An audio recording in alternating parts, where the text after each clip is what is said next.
Halo sahabat guru penggerak, saya calon guru penggerak angkatan 11 IKADEK Swardana SD Negeri 2 Sakti Kabupaten Kelungkung Provinsi Bali.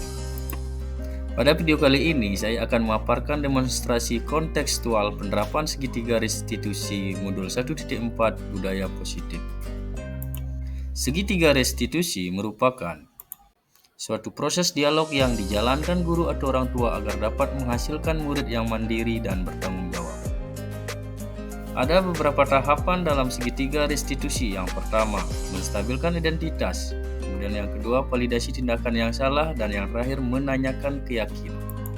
Dalam menstabilkan identitas, berdasarkan prinsip membuat kesalahan adalah bagian dari proses pembelajaran untuk menggeser identitas gagal ke identitas sukses. Validasi tindakan yang salah berdasarkan prinsip setiap perilaku berupaya memenuhi suatu kebutuhan tertentu. Guru akan bergeser dari pemikiran stimulus respon menjadi proaktif dan menggali dan mengakui kebutuhan murid akan memperbaiki hubungan dengan murid. Menanyakan keyakinan, murid akan diberi pertanyaan-pertanyaan bermakna untuk memunculkan motivasi secara intrinsik, mampu mengaitkan keyakinan dengan tindakan yang salah. Kasus pertama.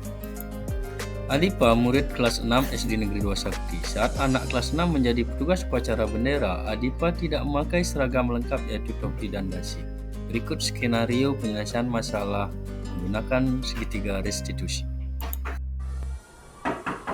Permisi, Pak. Ya, silakan masuk Adipa.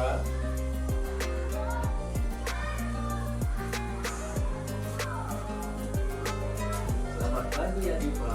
Pagi, Pak. Baik Adipa. Adipa tahu tidak kenapa Bapak memanggil Adipa untuk menemui Bapak? Tidak tahu, Pak. Oh, tidak tahu. Baik. Nah, Bapak tadi saat upacara bendera melihat Adipa tidak memakai seragam lengkap, yaitu topi dan dasi tidak terpakai. Apakah betul itu Adipa? Benar, Pak. Nah, kalau benar, kira-kira Adipa melakukan kesalahan atau tidak? Iya, Pak.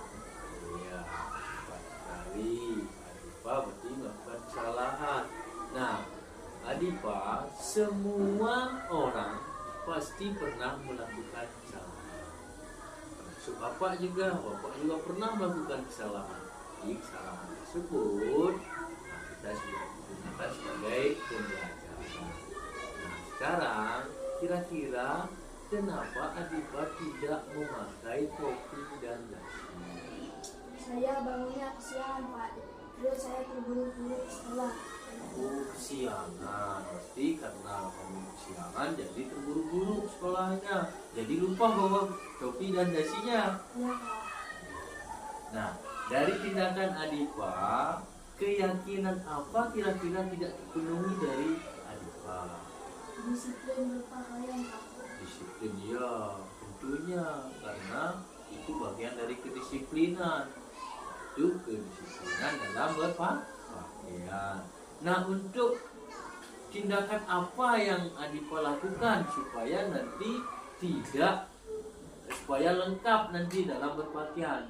Apa yang Adipa lakukan tentunya ke depannya? Bangun lebih awal, Pak. Ya, persiapkan diri, bangun lebih awal. Bagaimana tekniknya supaya bangun lebih awal?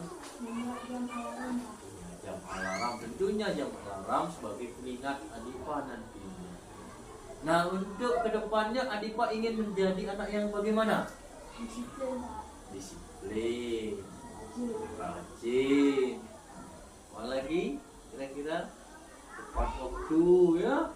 Nah, harus menjadi seperti itu supaya menjadi anak yang sukses ke depannya. Nah, itu yang Bapak sampaikan. Nah, untuk sekarang silahkan masuk kelas. Ya, silahkan Adipa. Terima kasih, Pak. Sudah selesai tadi. Tanggapan murid kasus 1. Om Swastiastu. Nama saya Ibda Dipa Baswara Yudhistira. Saya anak dari kelas 6. Saya sangat senang berdiskusi tentang pelanggaran yang saya lakukan. Untuk kedepannya, saya akan memperbaiki kesalahan saya dengan cara lebih disiplin dan tepat waktu. Kasus kedua. Angga, murid kelas 6 SD Negeri 2 Sakti. Saat ulangan matematika, Angga mencontek pekerjaan temannya. Berikut skenario penyelesaian menggunakan segitiga restitusi. Silakan masuk, Angga. Silakan duduk. Ya, pagi Angga.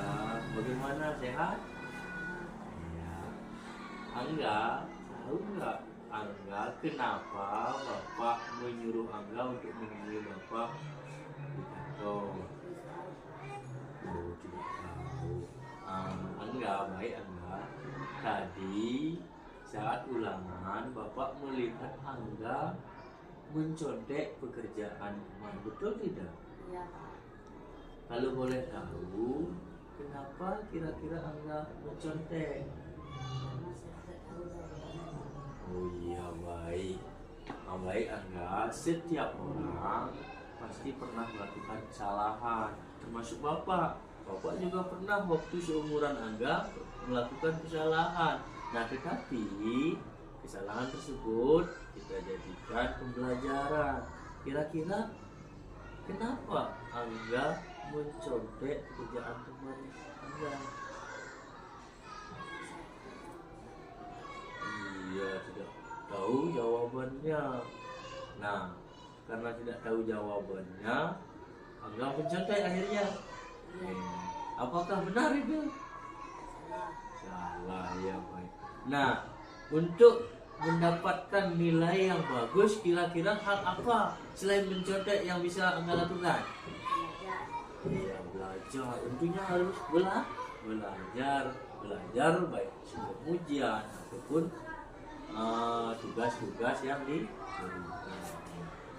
Nah, kira-kira keyakinan apa yang Angga langgar saat mencontek? Keyakinan apa? Tidak? Iya, tidak jujur. Tidak jujur dalam apa? Iya, bagus. Nah, sehingga nilai kebajikan tidak jujur saat mencontek. Nah, untuk kedepannya apa yang bisa Angga lakukan supaya jujur? Ya, tidak mencontek. Nah, Angga ini mau kedepannya menjadi anak yang bagaimana? Anak yang jujur dan tanggung jawab serta tidak mencontek. Baik Angga, terima kasih. Ya, silahkan masuk kelas. Nanti ingat jangan ulangi lagi ya. Terima kasih. Iya. Tanggapan murid kasus kedua. Nama saya Angga dari kelas 6. Saya bersyukur Angga diajak berdiskusi tentang kesalahan saya mencontek. Saya tidak akan mengulangi lagi. Saya akan jujur dan giat dalam belajar. Om Santi Om. Demikian pemaparan video dari saya. Semoga video ini menginspirasi. Salam guru penggerak. Semoga tergerak, lekas bergerak. Mari menggerak. Dan terima kasih.